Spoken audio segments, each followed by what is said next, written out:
Welcome back to another Crypto Gorilla video. Today is all about upcoming projects, many of them free mints across a ton of chains. We got ETH, Solana, Polygon, BLAST. I'll also have a dedicated ordinals video dropping tomorrow. If you like that, if you appreciate the consistency in my videos, be sure to hit the like button. It really helps my channel reach a wider audience. And as usual, nothing in this video is financial advice. Always make sure to do your own research. So the ETH NFT market has been absolutely nuking, especially with the amount of people trading meme coins. Gas prices are completely out of control. It's costing you $20, $30, $50, $100 to do a transaction, and many people are not enjoying this. Now, to top it all off, we're seeing a lot of ETH leaders fall pretty hard in their floor prices. We're seeing Bored Apes drop under 20 ETH for the first time in years. We have Pudgy Penguins down to 15 ETH after recently flipping Bored Apes for the first time ever above 22 ETH. You got Azuki down bad. You have Doodles falling under 2 ETH, and a majority of ETH projects are down. Everybody is dunking on them. Everybody is talking about how well ordinals are doing. However, there are a ton of mints to look forward to. Many of them are free mints. Most of them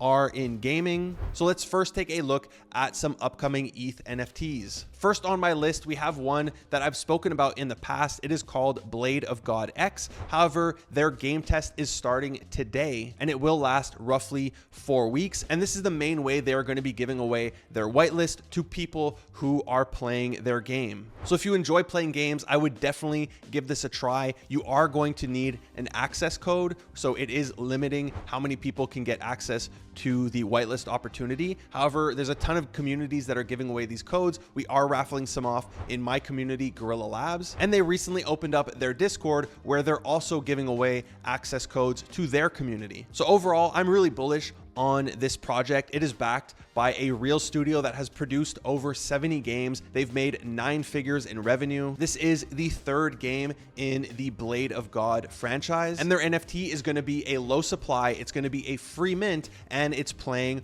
on the AI narrative. So this is definitely one that I would suggest getting whitelisted for. Next on the list, if you've been following the 404 narrative, for which there's been a ton of successful projects, starting with Pandora, then we saw Asterix, we saw Palette, a bunch of them do really well. This project, as you can see, is also a 404 project. It is called Dune 404, and they released their first trailer on Monday evening. Now, we literally have no information about anything that they're doing other than it being a 404 project. However, as you can see in the description, it is backed by Animoca Brands. Now, I did check, and there are Animoca team members who are following this. They've even engaged, retweeted some of the posts, so it does seem legit. So like I said, there are no details on this project. It's definitely on my list to watch because it is backed by Animoca and it is following the 404 narrative. And for those who don't know what the 404 contract means, it's basically a token that when you own a full token, it's typically a higher price, like $100, $1,000, $10,000. And when you own a full token, you are airdropped an NFT. As soon as you sell one of the two, the other one disappears. And the cool thing here is with the NFT, you can add art to the token essentially. And the higher the price gets, let's say the token goes to $100,000, it becomes harder for more people to afford a token at $100,000. So the NFTs become more and more scarce. Next on the list, we have another Animoca backed project, and this one is called MetaFight. Now, this project has been building for a while. They have their own card management game where you collect different fighters. They also are building their own virtual experience where you're able to watch fights with friends. However, they will also be dropping their very own Genesis NFT, which will have a low supply, and it is going to be a free mint. Now, if we look on their website, you can see they're also going to be dropping their own token with the ticker symbol MFT, and they already have a ton of partnerships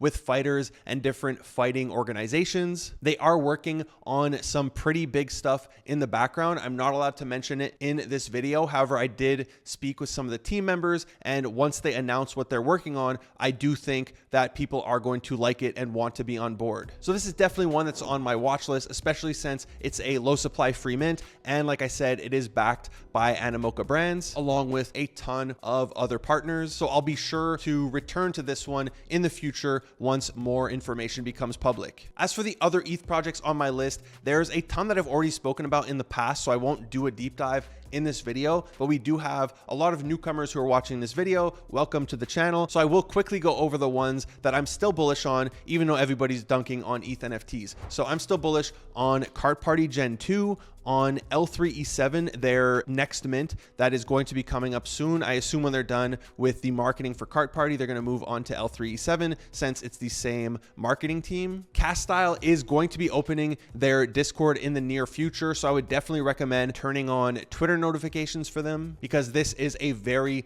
cool looking project and I do feel that their NFTs can perform well. Next, we have Somo, both for their generative NFTs as well as the Somo token. I do expect that one to do really well. And there's also MMMC, which is an anime related project. Toning down the gas fees a little bit, let's jump into Solana, where we have another gaming related project by the name of Elixir Games. Now, Elixir Games is a game launcher similar to Steam or Epic Games, the place where you go to download your games and then fire them up. And they've been around for 4 years, so you've probably heard the name in the past. However, they did just announce their plans to do their very own game launchpad, which is a platform that allows their holders to get early access to upcoming token IDOs. So they're going to be doing this in 2 different ways. The first way is through their very own Elix token, which, if you're familiar with Seedify, they are doing similar things in terms of the tiers. Basically, the number of tokens that you are staking is going to qualify you for a different tier. And the better your tier, the bigger amount that you're able to invest into one of the IDOs. You're also going to get a better APY, so more return on the money that you've staked. Now, they will be doing a public sale for their Elix token. The way that you can qualify for this, you are going to have to own their lit token, you are going to have to stake it, and then you're going to be able to purchase the Elix token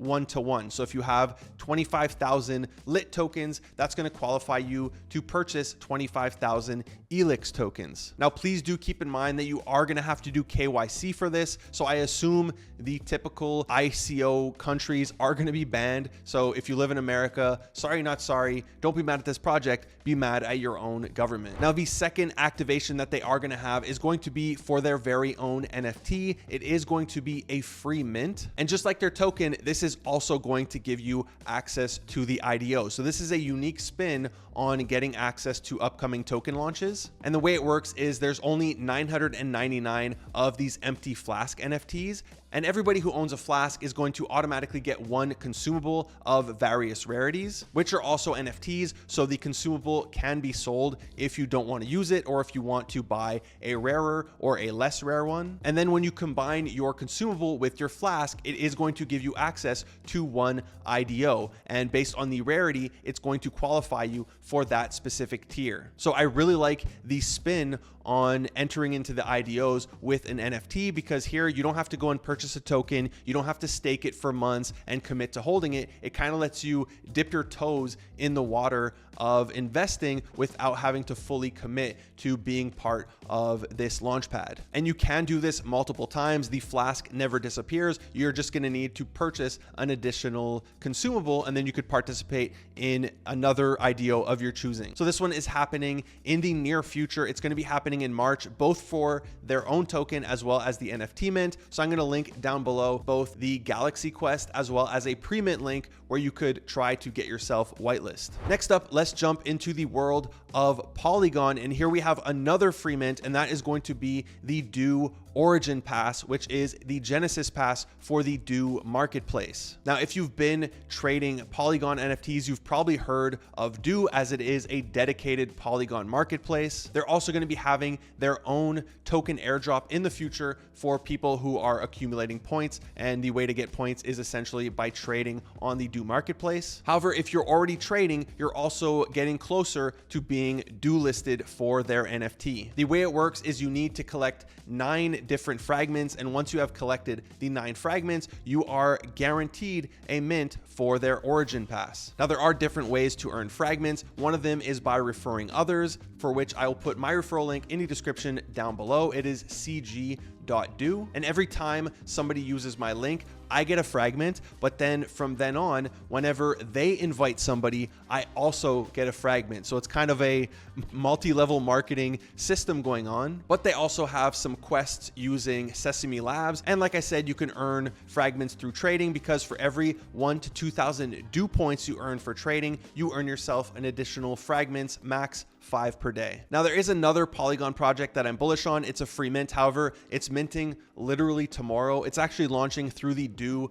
launchpad. It is called SA World. I did post about this one like a month ago, and there was a campaign where you could have earned yourself whitelist. So I'm just saying I'm excited for this one. I will be watching their mint. I don't think I have whitelist, but I will be watching it. But you're late to the party if you're only hearing about it now. Now, speaking of being late to the party, let's talk about BLAST. And look, there's been some successful mints on BLAST. There's been BLAST Topians. There's been BLAST Penguins. There was BLAST Runners, even though they messed up 1,000 things. At one point, it was like a 4 to 5x. However, overall, BLAST has been incredibly underwhelming, both for NFTs and meme coins. And I think a big reason for this is, one, a lack of quality in the projects that are launching, two, the lack of reasonable marketplaces to trade, because we've all been trading on element.market, which during a hype mint, it is really not ideal to trade. The marketplaces are just crashing. I know we have When Exchange that's coming out, but we needed to come out ASAP, and we needed to be able to handle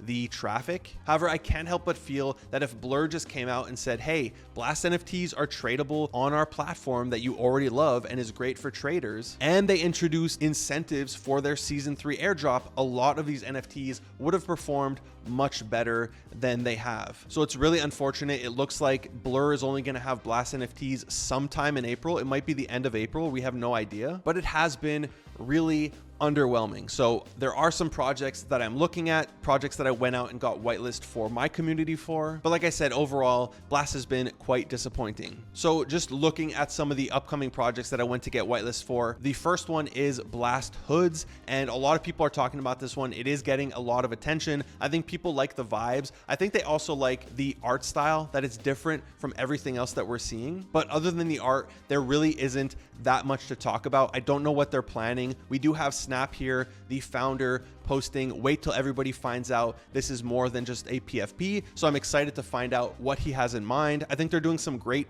marketing with their artwork. Other than that, there's nothing, I don't know what to say about this project. And that kind of applies to a lot of the BLAST projects, because I do feel a lot of people are incentivized to do something just to get those BLAST developer rewards. However, a lot of the projects are just fluff. So for every BLAST project I talk about, pretty much a lot of it is just art. So definitely be careful. They all have a non-founders. They all are making tons of promises, but we don't know. So I think it's good to get whitelist for projects, but you definitely need to play it by ear. So a couple of more projects that I went to get whitelist for my community for. The first one is the Blastards, and these guys are saying they want to do a lot of stuff. They talk about doing esports and merch and IRL events. Like, that's very high hopes, especially for this kind of project. The one benefit I will give them is they're one of the only projects on BLAST which I've seen so far that has a doxed founder, because on their website, they have a video of the founder presenting his project to the BLAST Big Bang contest. So I will give them credit for that. However, I think most people are looking at these projects as trades, and they don't actually care about anybody's roadmap. The other project that I did go to get whitelist for, same thing, it's just art. It's BLAST Pepe's, literally just because people love Pepe, right? Pepe is trending as a coin. People love Pepe, but like, I don't know what to say about these projects. I went to get whitelist for it. I think it's good to have whitelist. Pepe can do good. BLAST Pepe's can do good. But other than that, like, I don't know how to present this stuff, because it's literally just art, and that's it. So that's it for today's video. I hope you enjoyed it. Like I said, I will have a dedicated ordinals video dropping tomorrow. If you don't want to miss that, and you haven't already done so, would you kindly hit that subscribe button, smash that bell notification. Thank you for watching Crypto Gorilla. Peace.